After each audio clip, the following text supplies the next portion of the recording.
Good afternoon, everyone. I know there's been a lot of questions, a lot of confusion about Donald Trump's Muslim ban and refugee ban. So I wanted to take a few moments to give you a quick update about what's happened, what's going on, how we're responding, most importantly, how it's going to affect you and what your rights are and how you can protect yourself and your family. And this applies in particular to U.S. citizens, and it also applies to legal permanent residents. I want you all to understand this critical information. Please share this. We need to educate the community. We're getting an overwhelming amount of phone calls for helps, emails. We cannot keep up.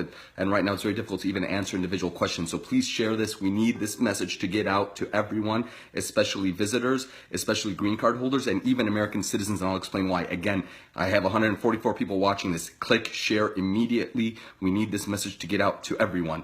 Number one, as you all know, yesterday, Donald Trump, in his campaign, promised to implement a complete and total shutdown of Muslims entering America, a Muslim ban. He acted to make good on that promise yesterday with just what really one of his spokespersons said is the beginning step, and he has implemented a ban on visitors, immigrants, and non-immigrants coming from 7 Muslim majority countries. Now, it's critical to note 2 things. Number one, 6 out of those 7 countries have consistently been bombed by the United States over the last decade or so. Number 2, there has not been a fatal terrorist attack in the United States from any citizen of those 7 banned countries since before 1975. So since 1975 to today, in 2016, there has not been one confirmed fatal terrorist attack in the United States by a citizen of those 7 countries. So this is not about security. It's not about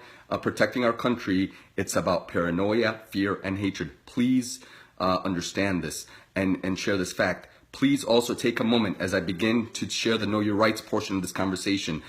Share this video. We need everybody to learn this critical information that we're sharing right now. So that's the first thing. 7 Muslim majority countries have been banned from sending visitors to the United States. Now, how does this apply? And as you all know, also the refugee program has temporarily been suspended. And it's critical to note these facts. Again, this is not about security, and I'm about to begin the Know Your Rights portion of this in just a minute. I want people to join in, so please click share. There's 200 people. If each and every one of these 200 people that are watching us live right now click share, we can make sure this message reaches everyone that this message needs to reach. This isn't about safety and security. Again, recognize that the chances of being killed by a refugee, according to the Cato Institute, is 1 in 3.6 billion with a B. Again, it's 1 in 3.6 billion with a B. That's the chances of being killed by a refugee in the United States. Secondly, the chances of being killed by an immigrant in America in a terrorist attack, you're actually more likely to die from your clothes accidentally being set on fire or being struck by a railway car than by being killed by an immigrant coming into the United States. This is not about security. It's about pandering to fear, hatred, and Islamophobia. It's bad for our country. It hurts who we are. I often say our enemies can never destroy us. We can only destroy ourselves if we allow fear and hatred to turn us away from each other and scare us. All right, we got 238 people. I'm going to start in the Know Your Rights section.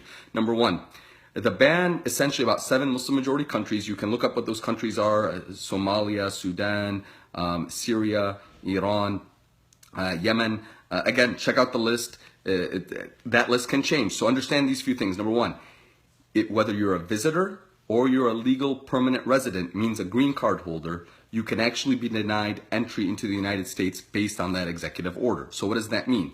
It means if you're in America and you're from one of those 7 countries, a citizen from one of those 7 countries, and you're here as a legal visitor or you're here as a green card holder, as long as you can stay in America legally, do not exit, because there's no guarantee you can return.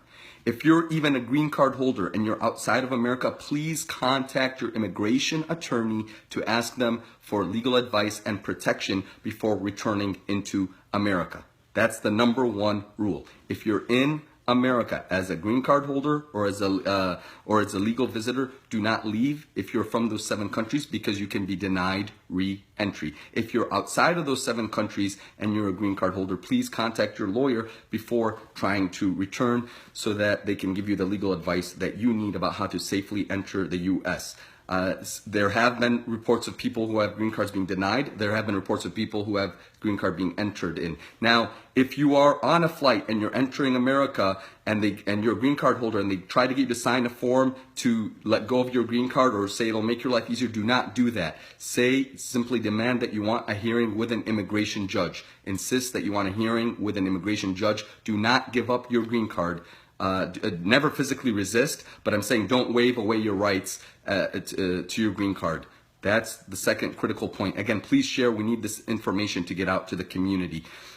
Next, so we said if you're a permanent resident or / green card holder or you're a visitor and you're in America, don't leave. That's point number one. Number two, if you're outside, contact your immigration attorney before trying to come back in. Number three, if you get stuck at customs and you're a permanent resident or a green card holder, don't sign away the green card. Demand a hearing with an immigration judge if you are denied entry.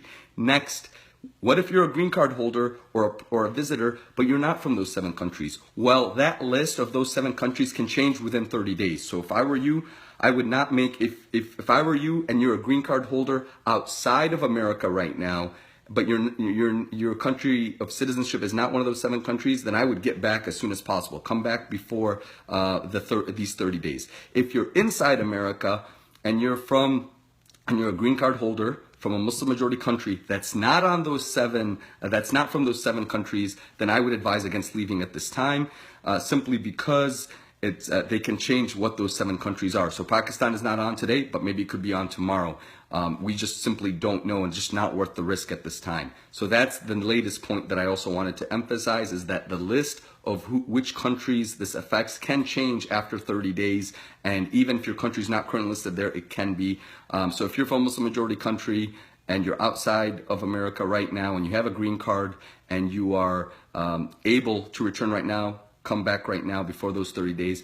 If you are outside of America right now, or if you're in America right now and you're a permanent resident but not from those 7 countries, remember your country could be added later, so be careful, and I would advise against leaving. That's the main advice at this point for non-citizens, especially for those 7 countries. If you're in America, don't leave. If you're outside of America, consult with an attorney before trying to return, and don't waive away your green card.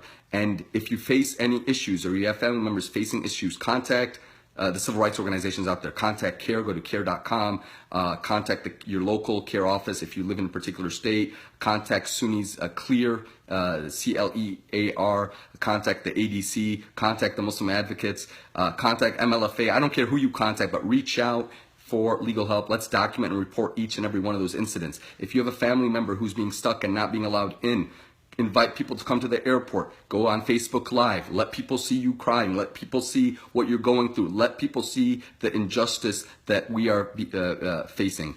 I also want to give a quick warning to U.S. citizens, and then I'm going to jump into some things that we are doing.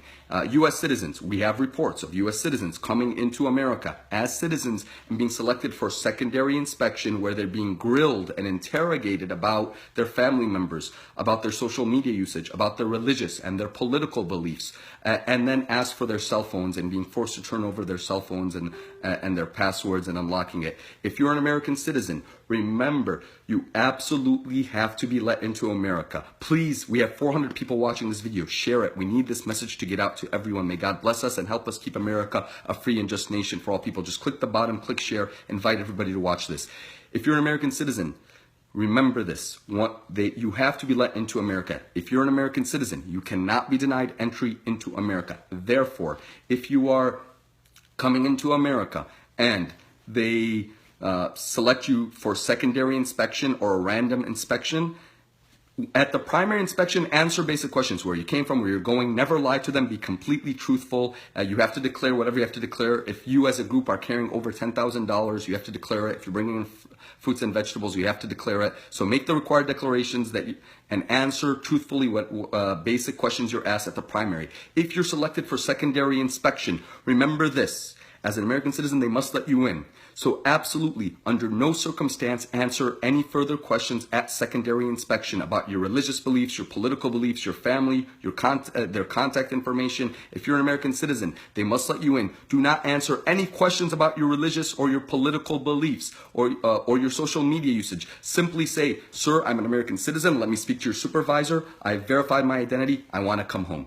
And that's it. And they have to let you in. Yes, they may claim that they can hold you, but the reality is those who answer questions often get held longer because they're trying to milk as much information about the Muslim community as possible so they can pass it on to the FBI. Don't fall for that, okay? As an American citizen, they have to let you in. Do not answer any questions. And remember, even the ACLU tells people that you are not required, first of all, never physically resist and never lie to them. And if they ask for your cell phone or any material, you have to physically provide it. But you are not obligated by law, according to the ACLU, to provide your cell phone password or to unlock it. And the fact is, if you provide it, they may keep you longer, they may keep the cell phone overnight so they can download the data. So my advice is, yes, they can keep your cell phone regardless, but you're better off not giving them your cell phone password or your cell phone data. You can even travel with a phone that you don't really need or you don't really care about in case it gets held up with them. They may ask you, is this your regular phone? Or say, sir, I'm an American citizen. I'm not answering further questions. And that's it. It's none of their darn business. It's none of their business. We see this is a policy driven by Islamophobia, by fear, by hatred. It doesn't make America any safer. It's ineffective. Again, none of those 7 countries had a citizen commit a fatal terrorist attack in America since 1975. This isn't about fear or hatred. The chances of being killed by a refugee is 1 in 3.6 billion. This is not about making America safer. Thank you, everyone. I'm going to wrap this up because I want this to go viral. I want you to share this. I want you to educate. I want you to empower the community. We will overcome. We will protect what makes America great. We will challenge issues of injustice. And rest assured, we have amazing lawyers working nationwide throughout this weekend preparing very strong lawsuits to challenge this injustice. We need your help. We need your prayers. We need your support. We need you to file complaints. We need you to file complaints if you face this injustice, and contact CARE, contact your various civil rights organizations. Let us know what you're going through and how we can help. But just rest assured, we are planning lawsuits. We're also working with Interfaith Allies to challenge this. So please rest assured, have no fear, stand strong. Remember, we are Americans, and it's our duty to protect this country against all enemies, foreign and domestic. It's our duty to challenge injustice. That's what makes America great, and we will do it. We will overcome together. I'm going to very quickly ask you all again. We have 500 people watching this live. Please share. We need this information to go viral. And I'm going to very quickly summarize the key points, and I'm going to end this, so inshallah you can share it. Number 1, yes, this can apply. The ban of 7 Muslim majority countries can apply to non-citizen legal permanent residents, including green card holders. So if you are a green card holder or a visitor legally in America right now, do not leave America. If you're outside of America, contact your immigration attorney before coming back in. Next, know that the 7 country list can be expanded after 30 days. So just because you're not from one of those 7 countries and you're a green card holder doesn't mean you're in the clear to travel next month, because your country could be added. So keep that in mind. Again, highly advise people legally here not to leave, and highly advise, again, people legally here who are not American citizens not to leave, even green card holders, and those who are outside, to contact a lawyer before trying to return. Next, if you get stuck at customs and you're a green card holder and they ask you to waive your rights or sign anything to give up your green card, do not do so. Insist on seeing an immigration attorney. And lastly, if you're an American citizen and you're picked for secondary inspection and asked questions about your religious and political beliefs or your social media, remember, you don't have to give it to them. And if you face injustice, go ahead. And if your family members are stuck at the airport, contact CARE, contact MLFA, contact CLEAR. I'm listing all these organizations because we're all getting overwhelmed. But keep reaching out to community members and leaders and let us know. File the appropriate complaints. We're going to challenge and overcome this together. We are preparing a lawsuit. Pray for us. Pray for our success. Pray for your brothers and sisters. And remember, this is the time we're going to make America great by challenging these unjust, oppressive, discriminatory, illegal policies. We will make America great by making sure that it remains a free and just nation for all people, regardless of their race or religion. I always say our enemies can never destroy us. We can only destroy ourselves if we allow fear and hate to turn us against each other and make us willing to give up the principles of liberty and justice that make our country great. Now's our time to shine. This is our country, and we will challenge any law, policy, or executive order that makes it less safe, that makes it less free, that makes it less just, that makes it less diverse, and that undermines the U.S. Constitution, which we proudly took an oath to protect, and we will protect. Thank you. God bless you. Please share this. Let's make this message go viral. Keep us in your prayers. Wassalamu alaikum wa rahmatullahi wa barakatuh.